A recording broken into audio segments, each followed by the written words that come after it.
derivative of sine and cosine function እናያለን። by the way ይሄኛ ማትስ የ12ኛ ክፍል ማትስ ነው። ዴሪቬቲቭን እዚህ ላይ ብዙ ኤግዛምፕል አንሰራም፣ ግን አንዳንድ ማስታወስ አለባችሁ ፎርሙላዎች አሉ። አንደኛ ለምሳሌ f of x function sin x ከሆነ የዚህ f prime of x or የዚህ ዴሪቬቲቭ ሆናል cosine of x ሆናል ማለት ነው። የሳይን cosine of x ይሆናል። የf of x ለምሳሌ cosine x ከሆነ የዚህ f prime of x or f derivative of x ምን ሆናል? ኔጌቲቭ sin of x ይሆናል ማለት ነው። ስለዚህ የኮሳይን ዴሪቬቲቭ ኔጌቲቭ sin of x ሆናል ማለት ነው። ስለዚህ ኔጌቲቭ ዋን ፓርት እንዳትረሱት፣ ኔጌቲቭ አለው ማለት ነው። ሌላኛው አይ ቲንክ መጽሐፋችሁ ላይ ያለው ይሄ ብቻ ነው፣ ግን ሌላኛው ለእናንተ ይጠቅማችኋል ብዬ ያሰብኩት ምንድነው ለምሳሌ f of x equals to tangent x ከሆነ f prime of x or f derivative of x ምን ሆናል? secant square x ሆናል ማለት ነው። ጋር ማይታያችሁ ከሆነ ይሄ e ነው። secant square x ይሆናል ማለት ነው። ስለዚህ የታንጀንት x secant square x ነው ማለት ነው። ሌላኛው f of x equals to cotangent x ከሆነ የዚህ f prime of x ምን ሆናል? የኮታንጀንት x ምን ሆናል? ኔጌቲቭ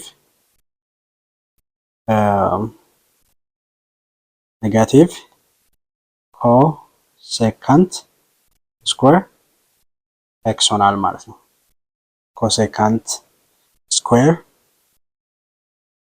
x ይሆናል ማለት ነው የኮታንጀንት x። ሌላኛው f of x is equals to secant x ከሆነ የሱ f derivative or f prime of x ምን ሆናል? የራሱ ይሆናል። አንደኛ የራሱ secant x ከዛ ታንጀንት x ሆናል ማለት ነው ዴሪቬቲቭ። ስለዚህ የሱ ዴሪቬቲቭ የራሱና ታንጀንት x ይጨምራል ማለት ነው። secant x ከሆነ secant x እና ታንጀንት x ይሆናል ማለት ነው። ሌላኛው ደግሞ f of x is equals to cosecant x ከሆነ የሱ ዴሪቬቲቭ ምን ሆናል? f prime of x ምን ሆናል? ኔጌቲቭ ሆኖ cosecant x ራሱ ማለት ነው። ከዛ ኮታንጀንት x ይሆናል ማለት ነው። ስለዚህ ፕሪማች ይሄኛው ራሱ ሆኖ ግን ሌላ ኮታንጀንት ይጨምራል ማለት ነው። ስለዚህ እነዚህ በጣም ሜን ስለሆኑ ማስታወስ መቻል አለባችሁ ማለት ነው። ማስታወስ መቻል አለባችሁ ማለት ነው። ሌላኛው እዚህ ላይ ማስታወስ አለባችሁ ምንድነው? አንዳንድ ጊዜ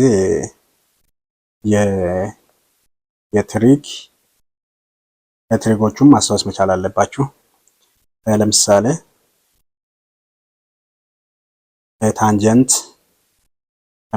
ታንጀንት የዴሪቬቲቭ አይደለም፣ ለማስታወስ ብቻ ነው። ታንጀንት x ማለት sin x over cosine x ነው። ማስታወስ አለባችሁ ይሄኛው። ለምን ዴሪቬቲቭ ስታደርጉ ታንጀንት x ሲምፕሊፋይ አድርጋችሁ sin x over cosine x አድርጋችሁ ለምሳሌ ሲምፕሊፋይድ የሚሆን ከሆነ እሱን ተጠቅማችሁ መስራት ትችላላችሁ ማለት ነው። ምክንያቱም እሱ ስላለ ማለት ነው። በእርግጥ እዚህ ጋር ኦሬዲ ያለን፣ ግን ሌላ ቦታ ላይ ይጠቅማችኋል። እነዚህ ሩል ማስታወስ ማለት ነው። ሁለተኛ ደግሞ ኮታንጀንት ኤክስ ነው። ይሄ ማለት የታንጀንት ተገላጦች ነው። ኮሳይን ኤክስ ኦቨር ሳይን ኤክስ ሆናል ማለት ነው። ሌላኛው ሳይን ኤክስ ነው። ለምሳሌ ሳይን ኤክስ ማለት በሌላ ሚንስ 1 ኦቨር ኮሴካንት ኤክስ ነው ማለት ነው። ሩል ማስታወስ አለባችሁ። አራተኛ ኮሳይን ኤክስ ማለት በሌላ በኩል 1 ኦቨር ሴካንት ኤክስ ነው ማለት ነው። ስለዚህ እነዚህ ሩሎች ብታስታውሷችሁ ለሲምፕሊፋይ አድርጋችሁ ደርቤት ስታደርጉ ለመጠቀም ይረዳችኋል ማለት ነው። የሳይን ኤክስ ኦር የሳይን እና የኮሳይን እና ሳይን ነው ብሎ መጻፋችሁ ላይ፣ ነገር ግን እነዚህን በሙሉ እናንተ ብታስታውሷችሁ ጥሩ ነው፣ ይጠቅማችኋል ማለት ነው። ፓወር ፋንክሽን በመጠቀም ደሪቬቲቭ እንዴት እንደምንፈልግ እናያለን ማለት ነው። ሶ መጀመሪያ ፋንክሽን ይሰጠናል። ለማንኛውም ደሪቬቲቭ ለመፈለግ መጀመሪያ ፋንክሽን ሊሆን ይገባል። ለምሳሌ ኤፍ ኦፍ ኤክስ የራሱ ፎርሙላ እንጠቀማለን ማለት ነው። ኤክስ ቱ ዘ ፓወር ኦፍ ኤን ከሆነ በባለፈው ቪዲዮ እንዳየነው ደሪቬቲቭ ለመፈለግ ኤፍ ፕራይም ኦፍ ኤክስ ብለን መፈለግ እንችላለን። እንዲሁም ደግሞ ዲ ባይ ዲ ኤክስ ኦፍ ኤፍ ኦፍ ኤክስ ብለን መፈለግ እንችላለን። ስለዚህ እነዚህ ሁለቱን በመጠቀም ሲሰጠን፣ ስለዚህ ኤፍ ፕራይም ኦፍ ኤክስ ደሪቬቲቭ ምን እናደርጋለን? ፓወር ፋንክሽን ሲሰጠን መጀመሪያ እዚህ ጋር ያለው ከላይ ይሄኛ ቫሪብል ነው ኤክስ ማለት ነው። ኤን ደግሞ ነምበር ነው። ስለዚህ ምን እናደርጋለን? ይሄኛን ኤን እዚህ ጋር እናመጣለን ማለት ነው። ከዛ ስለዚህ ምን ሆናል? ኤን ታይምስ ኤክስ ቱ ዘ ፓወር ኦፍ ፓወር ላይ ያለውን ደግሞ እዚህ ፓወር ላይ ያለውን ደግሞ ምን እናደርጋለን? ከሱ ላይ አንድ እንቀንሳለን ማለት ነው። አንድ እንቀንሳለን ማለት ነው። ስለዚህ ኤፍ ኦፍ ኤክስ ኢኳልስ ቱ ኤክስ ቱ ዘ ፓወር ኦፍ ኤን ፋንክሽኑ እንደዚህ ከተሰጠን ደሪቬቲቭን ለመፈለግ ይሄኛን ፎርሙላ እንጠቀማለን ማለት ነው። ሶ ይሄኛን ፎርሙላ ሁሌ ማስታወስ አለብን።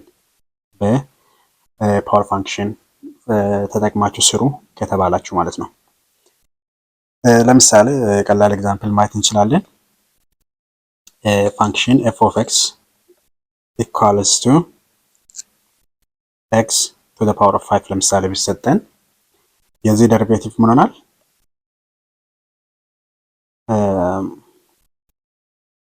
የዚህ ደሪቬቲቭ ምን ሆናል? ኤፍ ፕራይም ኦፍ ኤክስ ምን ሆናል? በመጀመሪያ ምን እናደርጋለን? 5 እንወስዳለን። 5 ታይምስ ኤክስ ቱ ዘ ፓወር ኦፍ ከፓወር ላይ አንድ እንቀንሳለን፣ ሆኖናል ማለት ነው። ልክ በዚህ ፎርሙላ እንደጻፍ ነው። የዚህ ደሪቬቲቭ እንደዚህ ከሆነ መጀመሪያ ኤን እናመጣለን። ኤን ማለት እዚህ ጋር ያለው ነው። እዚህ ጋር ኤናችን 5 ነው። 5 እዚህ ጋር እናመጣለን ማለት ነው። ከዛ ከፓወሩ ላይ አንድ እንቀንሳለን ማለት ነው። ስለዚህ 5 እዚህ ጋር ትመጣለች። ከዚህ ላይ አንድ እንቀንሳለን፣ መልሶናል ማለት ነው። ሌላ ለምሳሌ ኤፍ ኦፍ ኤክስ ኢኳልስ ቱ ኤክስ ቱ ዘ ፓወር ኦፍ 3 ከሆነ ኤፍ ፕራይም ኦፍ ኤክስ ምን ይሆናል ማለት ነው? 3 ታይምስ ከኤክስ ከትሪ ላይ አንድ እንቀንሳለን፣ 2 ይሆናል ማለት ነው። ለምሳሌ ኤፍ ኦፍ ኤክስ ኢኳልስ ቱ ኤክስ ቱ ዘ ፓወር ኦፍ -7 ከሆነ ኤፍ ፕራይም ኦፍ ኤክስ ምን ይሆናል? መጀመሪያ -7 እንወስዳለን። ከዛ ኤክስ ፓወር ላይ -7 አንድ እንቀንሳለን። ነገር ግን አሁን እዚህ ጋር ለምሳሌ ቀጥታ ብናስገባ -7 -1 እናደርጋለን። ለምን? የቅድሞቹ ላይ ያው ፖዚቲቭ ስለሆነ ብዙም እንትን አይልም። ስለዚህ ምን ሆናል? የዚህ -7 ኤክስ ቱ ዘ ፓወር ኦፍ ማይነስ 8 ይሆናል ማለት ነው አይደለ?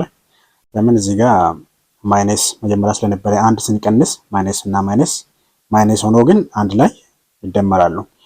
የነዚህ ግን ከዚህ ላይ አንድ ለምሳሌ ከፋይፍ ላይ አንድ ስንቀንስ 4 ይመጣል። እነዚህ ኦልሬዲ ማይነስ ስላለ ማይነስ ስንቀንሰው ማይነስ ሆኖ ግን ቁጥሩን እንደምራለን። እዚህ ጋር ያለው ግን ማይነስ መሆኑን እንዳትረሱ ማለት ነው።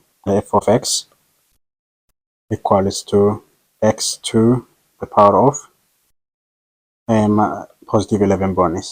ስለዚህ f derivative of x f prime of x ምን ሆናል? 11 መጀመሪያ እናወጣለን ወደ ውጪ። ከዛ x እንዳለን ጽፍና ከ11 ላይ ፓወሩ ላይ አንድ እንቀንሳለን። ስንት ሆናል? 10 ይሆናል ማለት ነው። ሶ ይሄኛው በጣም ሲምፕል ነው ማለት ነው። ሲምፕል ነው። መጀመሪያ ማወቅ አለባችሁ ፋንክሽኑ በፓወር ፎርም ይሰጣል። ፓወር ፋንክሽን የተባለው ለዛ ነው። ይሄኛ ቫሪያብል ኤክሱ ቫሪያብል ነው፣ ከላይ ቁጥር ነው። የዛን ጊዜ ይሄኛ ፎርሙላ እንጠቀማለን ማለት ነው።